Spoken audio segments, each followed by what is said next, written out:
Зоран Николовски од Битола има интересно хоби. Тој собира стари радија, грамофони, има над 200 аудиокасети, поседува транзистори, радиоприемници, работи кои пред 30 на години беа дел од секојдневието. Зоран, кој во Битола е познат и како Зоки Мува, ни раскажа нешто повеќе за неговата колекција. Како почна да ги собира овие стари работи. Сама случајно беше тоа работа, имав неколку парчина. После има понуда од пријатели, имам едно радио да го земеше, дека имав неколку парчина, мајде ќе го зема. После тоа имав, се зачнали во една страница, стари ретро и етно работи, се вика страницата, и најголемиот дел од колекцијата ја најдов таму. Нудат луѓето стари работи, конкретно аудио видеотехника. Ми помогна многу, морам да го спомнам, Александар Манчевски, тој е скопјанец, родом од Скопје, и најголемиот дел од колекцијата тој ми ја нудеше. Тој тргува со нив, ги продава, ги препродава, меѓутоа јас до сега ни едно парче немам продадено, се што имам земено е веќе тука. Значи, имам во Скопје исто еден добар пријател, Исуф Мехмети, се вика, морам да го споменам и тој. Тој пак ми ги поправа најголемиот дел од апаратите, тој ги поправа. Се надевам во некој догледно време, полека, што можам повеќе елементи да ги ставам во функција. Сега треба време, треба пари, пред се време, за некој догледно време, ќе видам. А кажи ни кој е првото парче кое што го имаш? Првото парче лично е, тука се наоѓа, лично тоа е моје мини системче, тоа е купено некаде 78 година. Во тоа време да имаш таков мини систем беше нешто убава работа, а јас имав таа среќа што имав комшија што возеше во Транскоп, тогашен Транскоп, и патуваше надвор од државата низ Европа, па имаше можност да купи такво нешто и ме го донесе. Јас бев дете, веројатно татко ми има порачано такво нешто. Го донесе, тоа можам да го кажам како прво парче. Тука во оваа колекција нема такво радио. Првото радио што го имал стариот мој, значи тоа беше Портораш. Имам неколку понуди за Портораш, ама сакам да го најдам исправно. И затоа се уште го немам во колекцијата. За брзо време ќе го обезберам. Тоа сепак она носталгија. Ќе си ја задоволам само со тоа радио, да речем, Портораш, пошто тоа беше прво што сме го имале во нашата фамилија. Тука се веќе и сите повеќе што беа останати од татко ми, сочувани се. Са после тоа почна полека да доаѓаат, реков. Значи, нешто останало, нешто сум купувал, па се расипава, сум го оставил тука. Значи, така сум ги собрал првите парче. После сите наредни, тие се веќе берени во овие 4 години, се ова што се гледа овде, се тоа во овие последни 3 до 4 години. А кажи ми, кој е најстарото парче кое што го поседуваш, од која година е? Па можам да кажам дека најстар примерок е, ова е доста стар примерок. Од оваа страна е него, она ради горе. Па самата конструкција се гледа дека е стара. Значи тоа е некаде од 50-тите години. Ова е исто од 50-тите години. Има и тука, има доста стари грамафони. Овој што си го работам јас од 64-та година, Бамбино грамафон. Има одозова нелепница фабричка, дека е од 64-та година, автентична и ценам на тоа дека вреди, како таква. Има доста стари парчина, овие сите што се во футрове, сите се вредни парчина, сите се стари парчина. А колку се функционални, значи, овие радиа? 50-50. Значи пове се. Нешто работа, нешто не. Битно ми е мене, јас кој ќе го земам како такво, ако можете да погледнете, значи не ни му бришам ни прашина ништо. Јас го сакам такво, автентично, да диши на тоа дека некој го работи, некој го користи. Обично на вакви работи се прави репарација. Ќе го репари, ќе ги чисти, ќе го осветни, ќе го. Веќе губи цела вредност за мене лично. Пример една пегла, ако земиш утија, и шприца и чисти ја среди, значи нема вредност поќе. Таква убава како што е рѓосана, стара, барем за мене се, не знам за другите. Рече дека ова е функционален грамофон, нали го Да. се слушаш музика? Еднаш, два пати на неделата. Тука имам шпоренци, ќе се го запалам. Тука е грамофончето, се ставаме на турско кафе. Еден пол сат, тоа е моје време.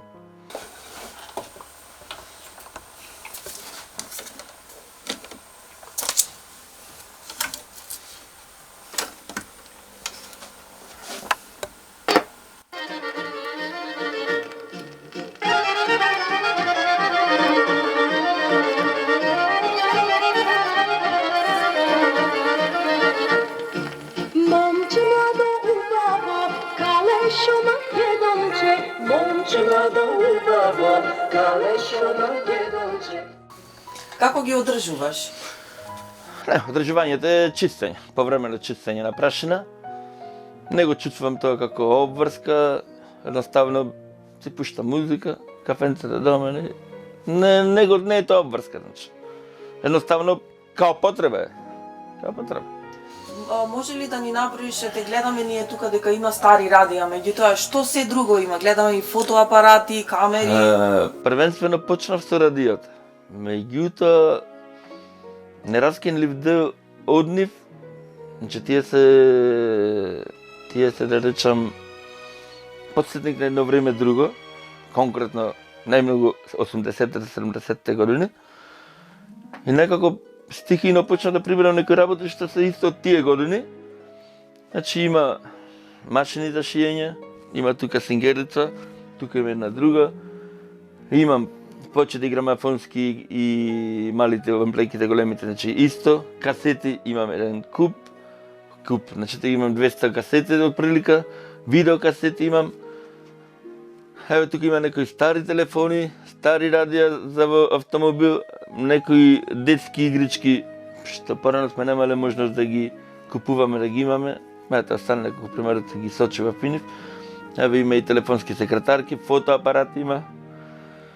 Што да кажам друго вон тоа? Еве има некако дидница часовница. Овде имам една автентична карта кај што се пишува дека е од 1915 година. Ова е стар примерок. За мене е вреден. Значи останато од татко ми го зачекал некаде во некој село, го прибрал. Тој го имаше 50 години, јас го имам 30, значи сепак ми е за мене е вреден. Макар што за некого е едно парче дрво. Има тука, имаме некој оружје трофејно.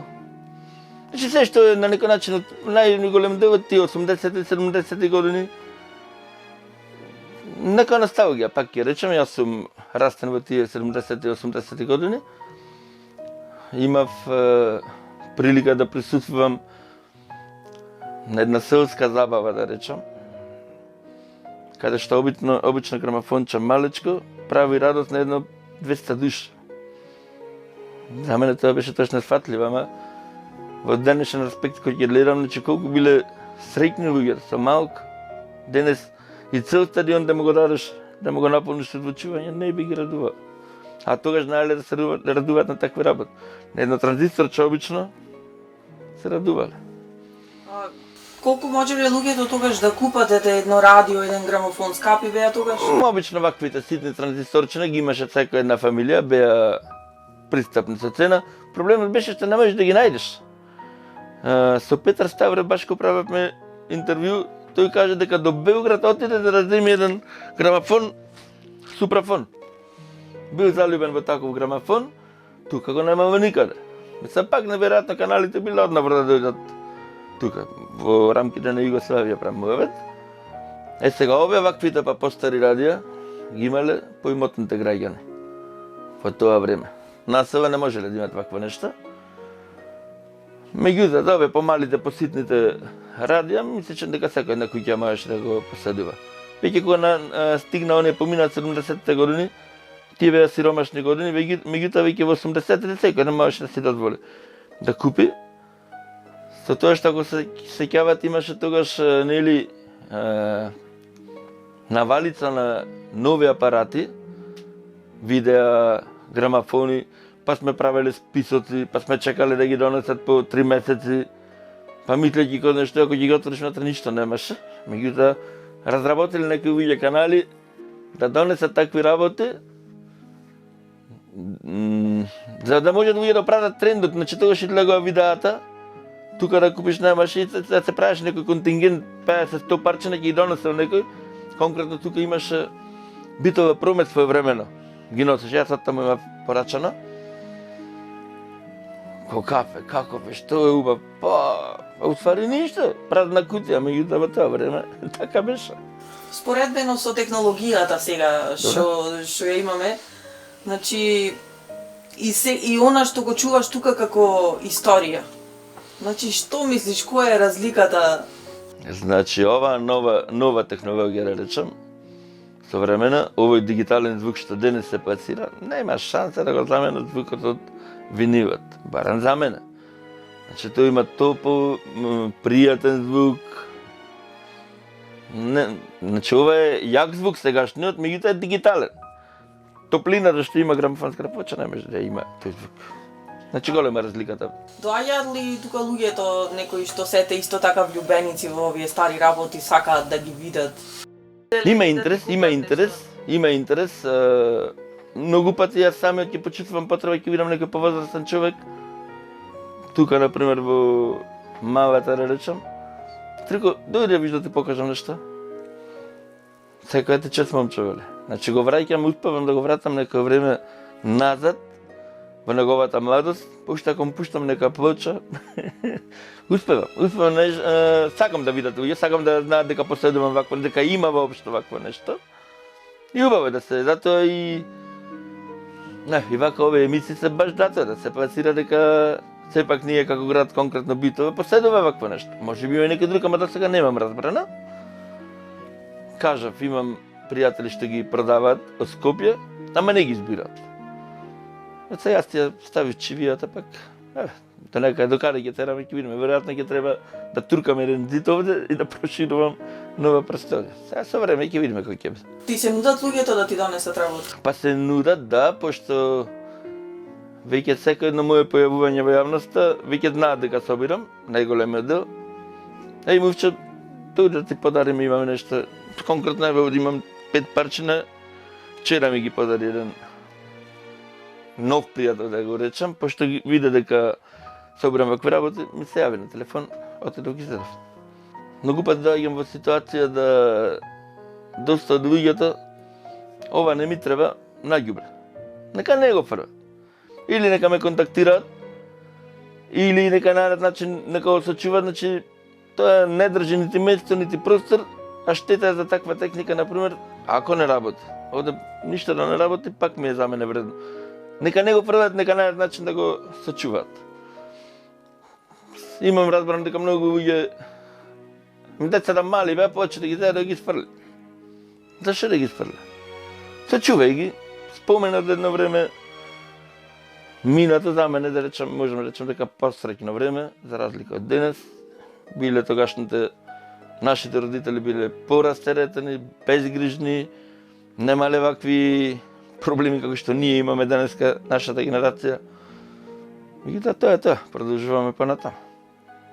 Тој ни раскаже и дека имал понуда од еден турчин од Измир, кој му понудил 5000 евра за целата негова колекција да ја откупи, но тој учтиво го одбил. Вели, парите ќе се потрошат, но зидовите ќе останат голи.